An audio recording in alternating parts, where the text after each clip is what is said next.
my nightmare.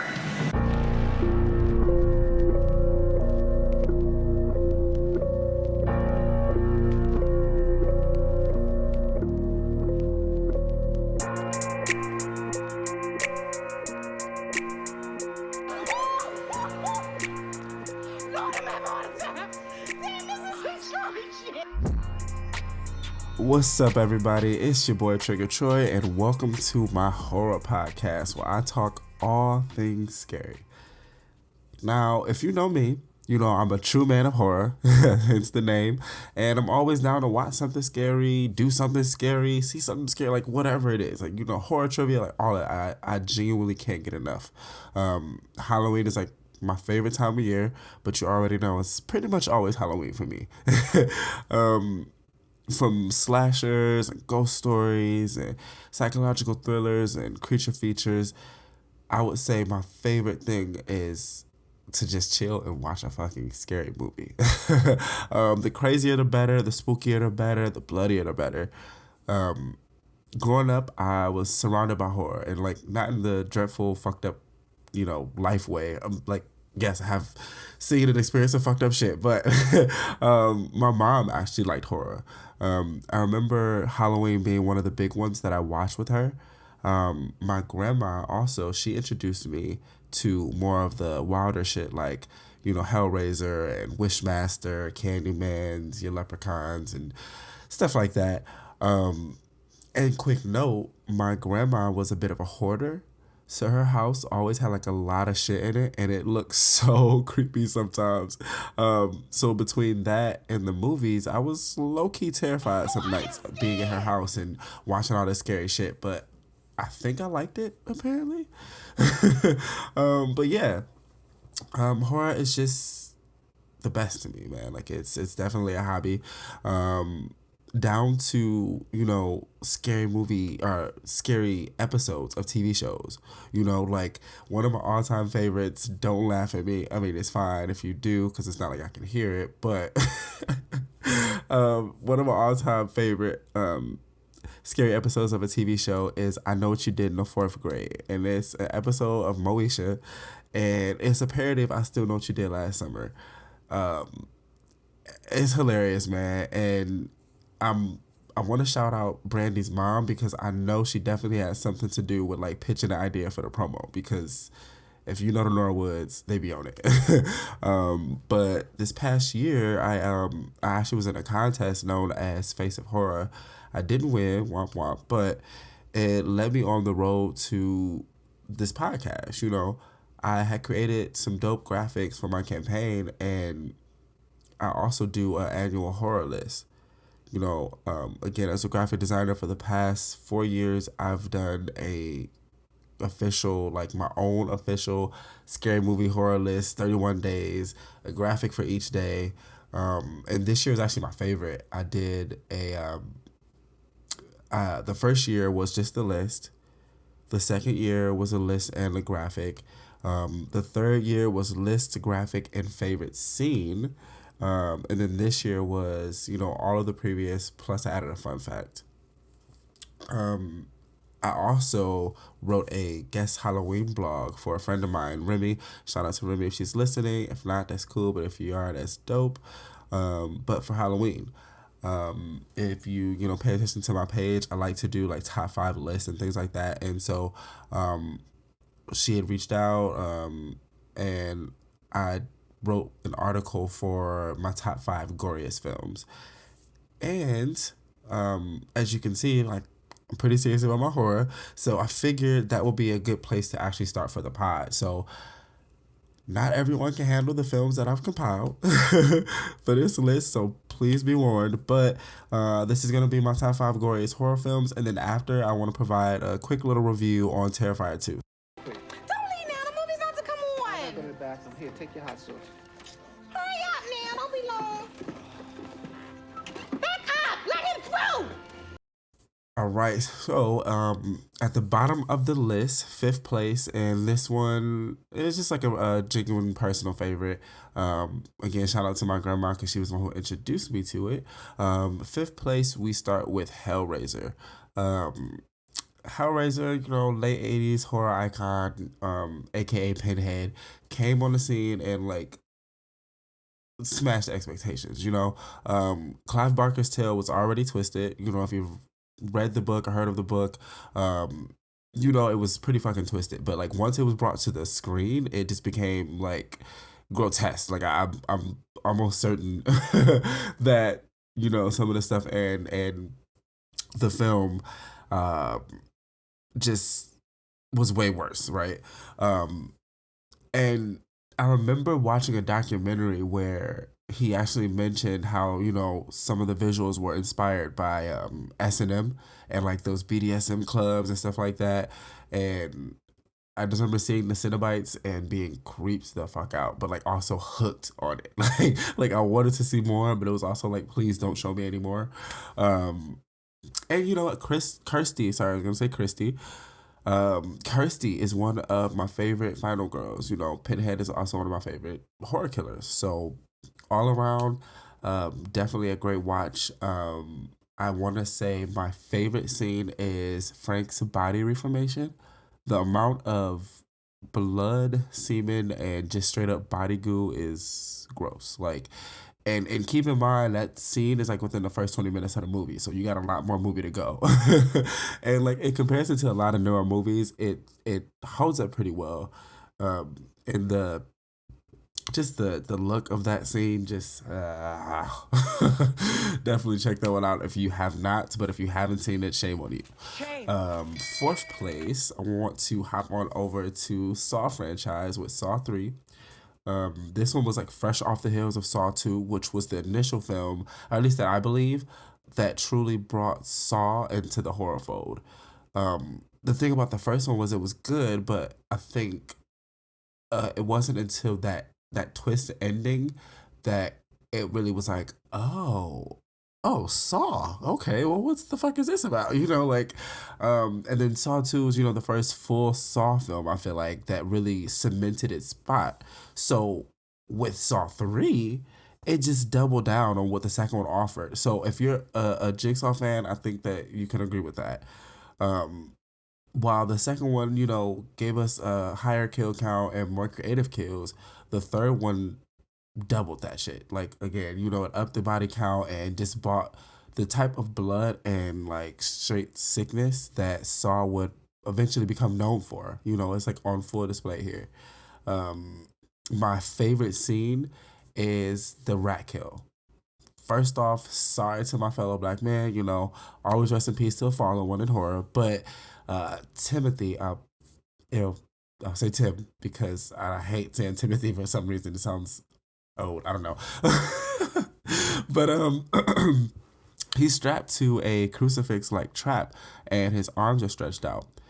The machines attached on both ends of his arms start to twist and it like effectively twists his arms out of place. It's it's wild. It's definitely some exposed bone in this scene, and like I remember when I first saw it, I felt my elbows just like crack. Like I don't know, I'm weird. Don't.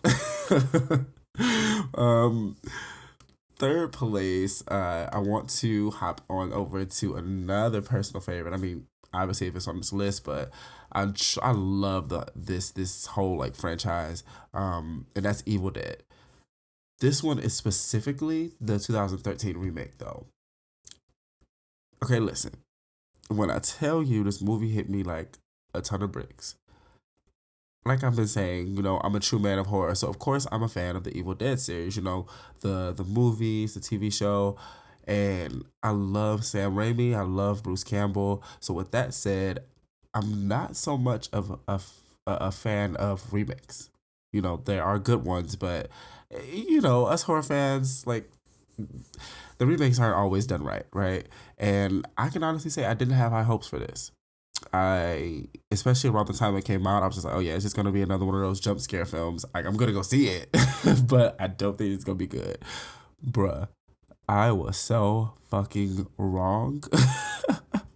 Like, this one starts slow, with like these hints of impending doom, and once it picks up, it picks up. Like the pure insanity that takes place in this movie is amazing. It's just like there's like this thing, right? Like if you know of Sam Raimi's work, you know there's a previous Evil Dead film. There's a couple other things, but like my mind specifically it goes to Drag Me to Hell.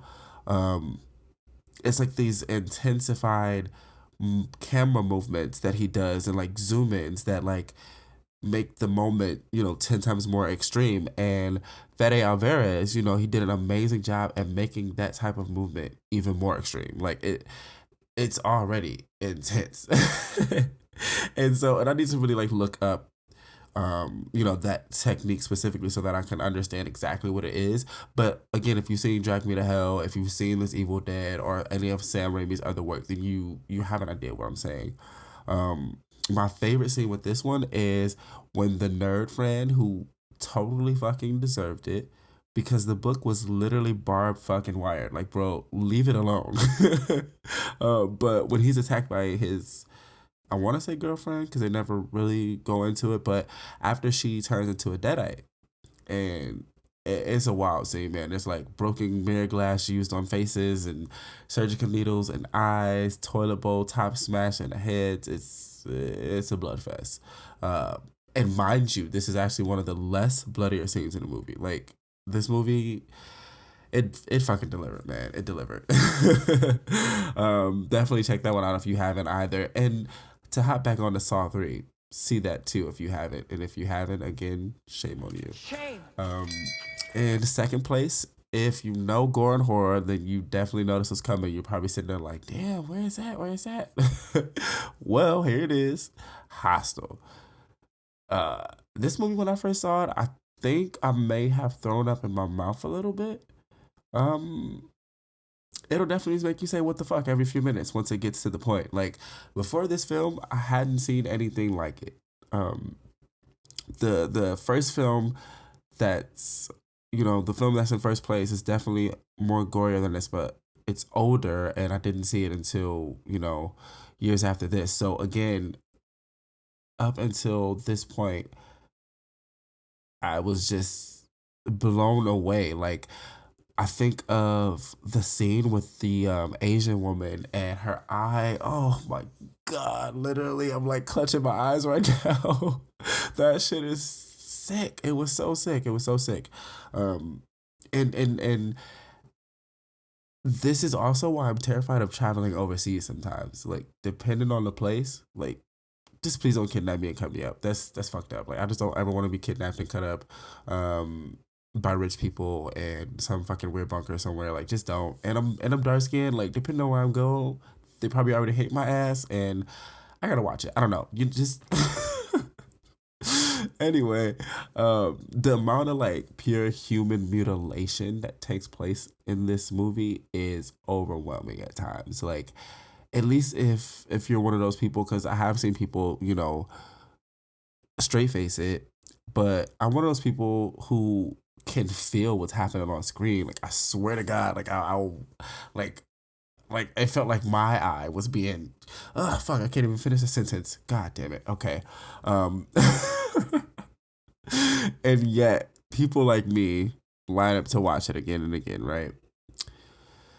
Us horror lovers are fucking masochists. But again, I'm a man of horror. Finally in first place, and I think this one should definitely cement my status as a man of horror. It's a lesser known Italian horror film from the 80s called Cannibal Holocaust. This movie is sicker than sick. It puts you in the mind of The Green Inferno, which would have been here, but this came earlier. So, obviously with The Green Inferno, that was kind of an inspiration, so I definitely want to give that homage over. So, but the prosthetics, the costuming work mixed with like this terrible movie quality, like it made something so special. And I don't say bad or terrible movie quality as a bad thing, right? Like don't let the bad quality thing fool you. It works in the film's favor. It makes it seem real, like actual found footage. I want to say it reminds me of the first Texas Chainsaw Massacre. Like if you've ever seen it, you know, the original, it was so grungy and grimy, and that's what this looks like. Um, and funny enough, there's um there's a scene where there's a woman's body is like on this giant stick, like she was roasted or something, right? Like it like if you think of like a pig on a stick, like a roast or something, it's kind of like that. Like the stick is stabbed through her ass and comes out of her mouth, and it's upright. So she's like upright, almost like a dead body flag or something. Like and you know, apparently the director was put under investigation after this film because people were convinced the actors were really killed. Like that's how insane this shit was. Like, you know, I don't know how they did it, but I also don't know shit about prosthetics and costuming, so there's that. So that one I would definitely say check it out, but it's not for the faint of heart. Um, and yeah, that's my top five gory horror films. I'm definitely probably going to do a part two, like a 10 through 6, but I hope you guys enjoyed that list. If, you know, there are any films that you haven't seen, like I said, definitely check them out. But if you are squeamish and you just can't do some of that shit, hopefully you listen to my description before you decided to watch. Don't go in there!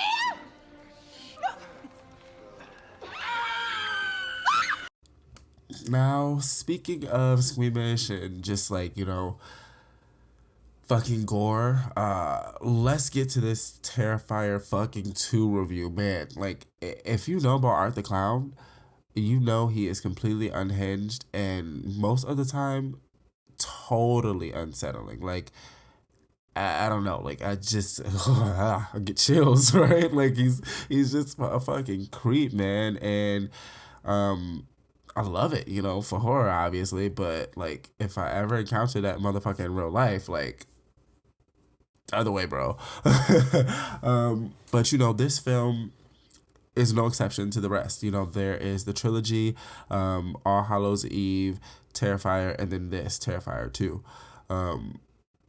And I have to say, I rarely look away, but I had to at least 2 to 3 times for just a second. But I couldn't. Like I like the movie, right? The thing about Terrifier is, if you don't know about this franchise, you don't go to watch it for like elevated horror, right? It's a straight up psychological slasher type, filled with just blood and gore. It's fun films, you know, fun slashery films. And with that being said, my first point, and it's my only real complaint about the film, is they tried something different in this film that I didn't really care for. It was like they were working up to like something supernatural that was never fully explained. And it's kind of weird because this is like the first time they've played into a supernatural element. Um, Spoiler alert, just in case I spill too much. Ouch. But the main character's father was like a psychic, right? I think, and he couldn't handle his visions. I'm assuming because they were of his children being attacked by Art the Clown. It's shown, but it's revealed through, or it's not shown rather, but it's like revealed through exposition. So it's not like in the movie. But he kills himself and leaves his daughter with like this cool ass sword that seems to have mystical powers. I don't know. It's weird, man. I sort of need like a prequel to understand that more. Like there needs to be, because there was also this little girl that's never fully explained either. Like she appeared to only be in Art's head, but then the main characters could see her too. So I don't know. Like I also haven't seen All Hallows Eve yet because I'm trash. So maybe it's something shown there. So I'll need to go ahead and watch that next. But you know, aside from that, I love the new main character. Her name is Sienna. I think she's gorgeous, and she ends up with like this dope ass costume that felt like Wonder Woman 1984 mixed with like Xena. Like I don't know, I can't explain it, but I fucked with it. I think she's a cool new final girl, and I also liked the Act 3 setting of the abandoned carnival. it gave like the whole, you know, like I said, Act 3, like the whole ending half of the movie, this 80s horror vibe that was just like, I don't know, I can't explain it. It definitely felt old school. Like if you didn't know it came out this year, you might have thought so. You know what I'm saying? My final note is I hate when characters don't overkill. Like the ending wouldn't have lasted so fucking long if they would have just like you know, it happens in the films all the time when like they get the upper hand on the killer and you know they stab him one time and like, oh, let's run. If you don't mash this motherfucker's face in, like what one little stab ain't gonna do it. Like stump this motherfucker out. Like what are you doing? Like I had to yell that at the fucking screen at least 8 times, bro. Like side note, yes, I can talk to the screen like Brenda sometimes. That ain't no man. You can see her real hair right there. Do you mind?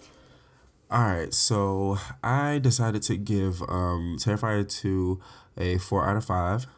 I like to rate my horror films off of 5 different things. That's watchability, killer fear factor, plot cohesiveness, kill counts and or creative kills, and gore.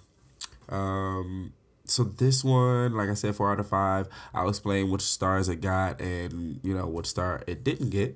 It got a star 1 for watchability. You genuinely want to watch it. You genuinely want to see what's coming next in the movie. Killer fear factor because Art the Clown is just, again, unsettling. Like, he's very uncomfortable. Like, if I ever saw him in real life, like I said, yeah.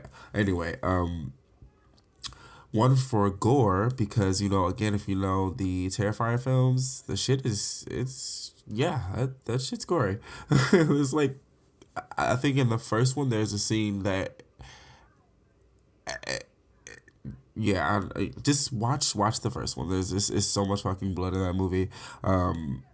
Next, I got a star for kill count / creative kills because I actually qualified for both. I want to say there was about 7 or 8 kills in this. I'll have to rewatch to kind of confirm because it could be less than that. But the kills were also creative. At some point, it's just like the way Art kills, it almost feels like a child like exploring some like brand new thing they just discovered, or like a baby or something. Like he literally is just like, oh, what else can I do to the fucking human body, right? So those are the 4 stars it got, with the 4 out of 5. It didn't get plot cohesiveness because there was some weird, like I said, there was some weird shit in the plot, like that I don't want to discount just yet in the event that it's something that's kind of touched on in All Hallows Eve, which I will watch next, or if there's a plan for another film. But right now, plot's a little weird. But my final score again is 4 out of 5. I'll say definitely check this movie out. Personally, I saw it on Screenbox. I got that hot free trial, so definitely do that. I want to leave you guys by just saying I won't be responsible if you throw up watching any of these movies. But no, I appreciate y'all for listening to episode 1. So many more to come. It's gonna be a good ass time. And this has been Troy Ryan's Man of Horror. Stay spooky, folks. Peace.